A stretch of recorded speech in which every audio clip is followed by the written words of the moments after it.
Hey everyone, welcome back to my channel, and welcome back to Endgame Checkmates.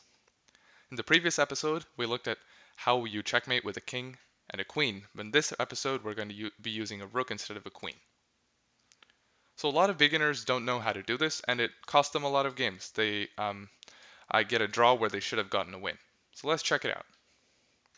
So here you must use your king, just like you use your king against a king when you have a queen, you must use your king here as well.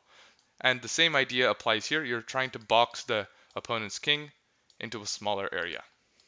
So let's say white plays king c3 and black plays king d6. Now I'm going to play rook to f5, and what this does is now the king is cut off from coming to this half of the board. The king must stay on this side. Okay, so I'm going to attack your rook. The black king attacks the white rook, and now white has a technique to force the back king to the back of the board, and I'll show you that.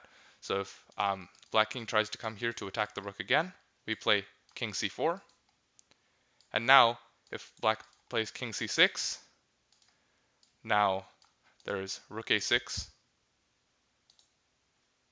It's not a draw. I don't know what the eval bar is saying, but it's not a draw. Because now look, the king is in check, and king b5, king c5, and king d5 are all not allowed because the king controls all of those squares. So the king has to go back, b7, and rook rook h6. So you take the rook all the way to the other side of the board, and if the king comes here to try to come and attack the thing again, now you have king d5. And if king d7, we have the same technique. The king takes all these squares.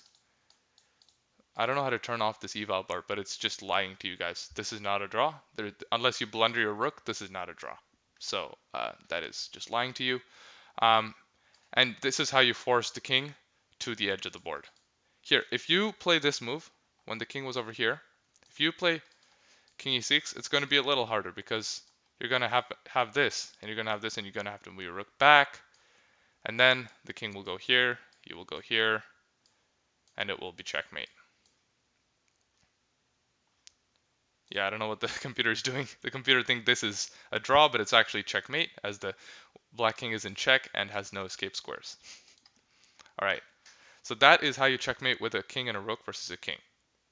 Now, there are not as many stalemate kind of traps in this checkmate because the rook does not take as many squares. So if, for example, in the previous example we had the queen, that we had a queen which was over here, right? If the rook wasn't there, this would be um, if it's black's turn, then it would be stalemate because the black king has no squares. But since if there's a rook here, the rook only covers these squares, and the black king can still go here, and therefore it will not be a draw. So that's it for today. This checkmate is really simple. You just need to memorize that kind of technique I showed you, where if the black king comes in opposition to your king, you just simply move the rook down one, and you give the check and force the king to the back rank. And that's how you checkmate with a rook and a king versus king. Until next time.